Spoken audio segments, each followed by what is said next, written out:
name is Nariyah. And I'm Ziggy. And we're the Merze Tate Explorers. And today we're interviewing David Snell, the owner of Kut It Out Barbershop. Come on, let's go.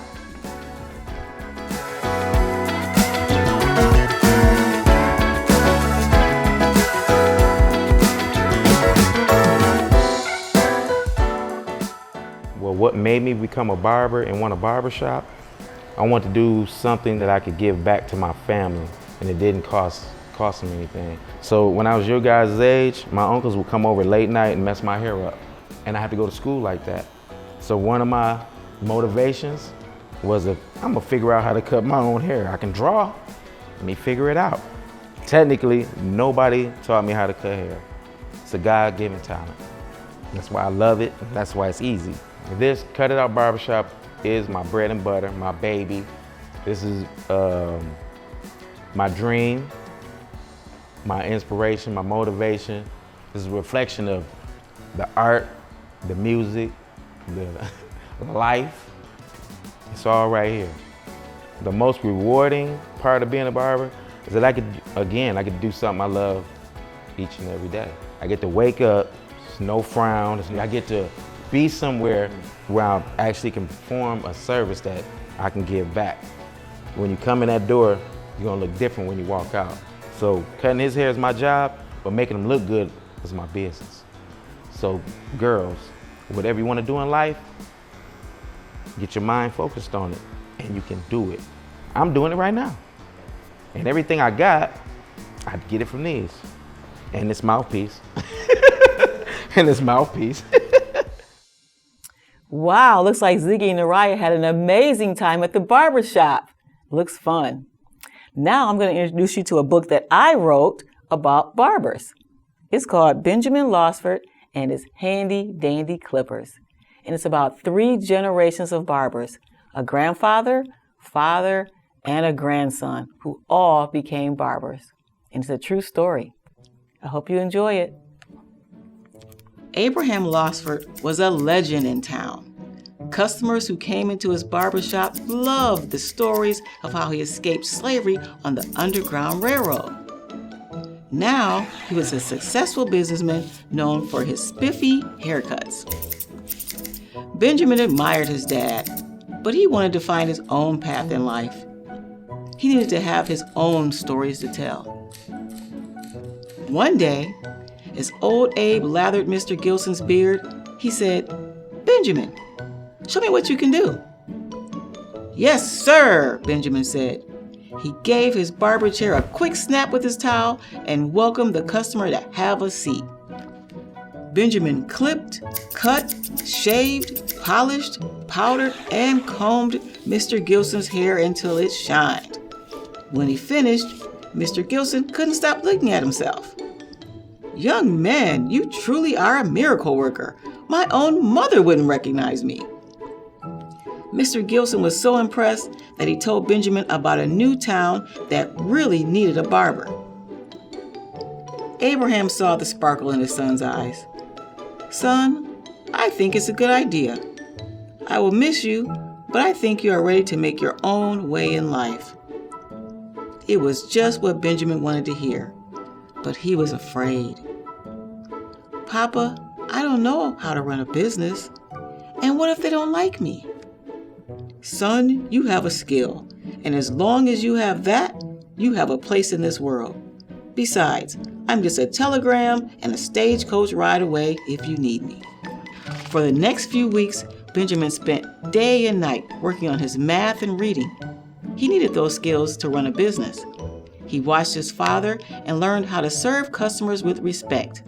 Now he was ready. On the morning of his move, he gave himself a fresh shave and haircut. When the stagecoach arrived, Benjamin hugged his father goodbye. Tears filled his dad's eyes as he reached into his apron. "Son, cherish these clippers. The man who gave them to me when I was a boy said Noah used them when he was on the ark." Benjamin laughed. He had heard that story 1,000,000 times. "I will always treasure them," he said with pride as he hopped onto the stagecoach and waved goodbye. Next stop, "Ed Moorestown!" the stagecoach driver yelled.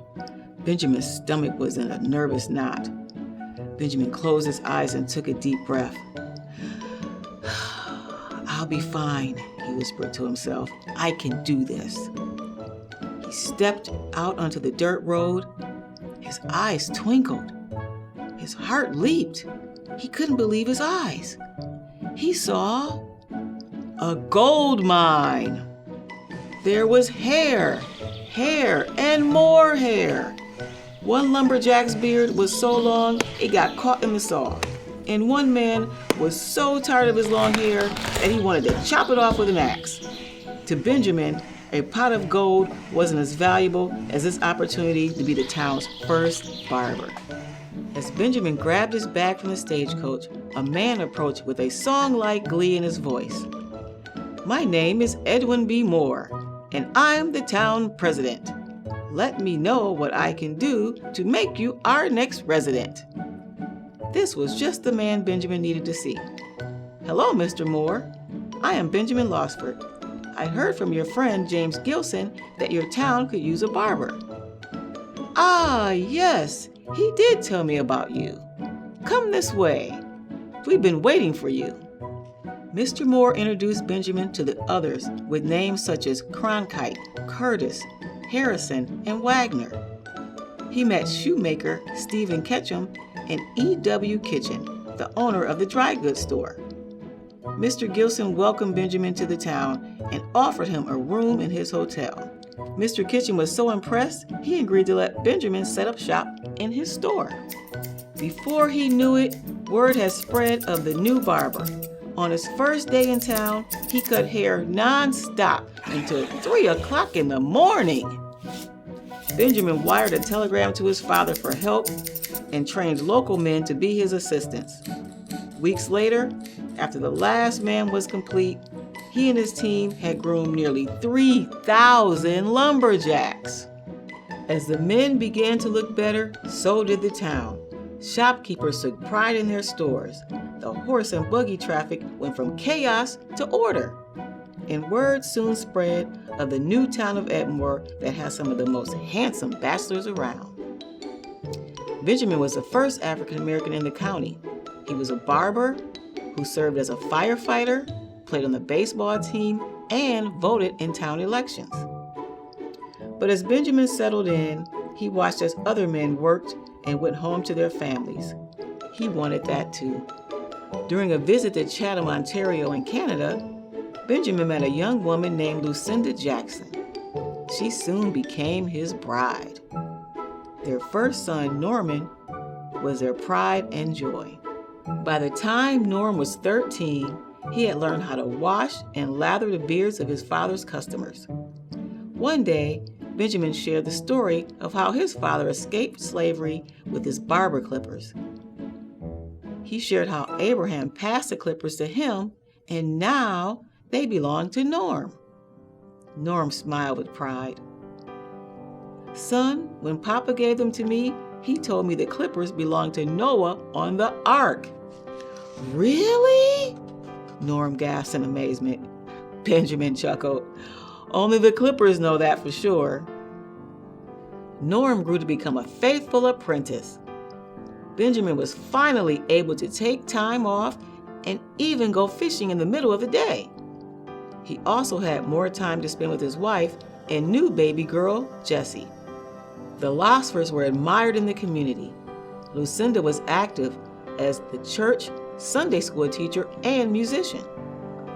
Benjamin was a member of the Knights of the Maccabees, which made Lucinda the world's first African American member of the Ladies of the Modern Maccabees. Benjamin's life in Edmore had become more than he had hoped for. One day, when Norm walked into the barbershop, his father wasn't whistling as he sharpened his clippers. He wasn't sweeping the floor with his favorite broom. He wasn't asking Norm to get ready for the noon rush. Norm was alone. His father had passed away. He cried. He wondered if he could manage a business without his father. He wondered if customers would keep coming. Then he remembered what his father always said: as long as you have a skill, you have a place in this world. The memories of his father and grandfather kept him going. Norm shared their stories with the school children who interviewed him each year for local history reports.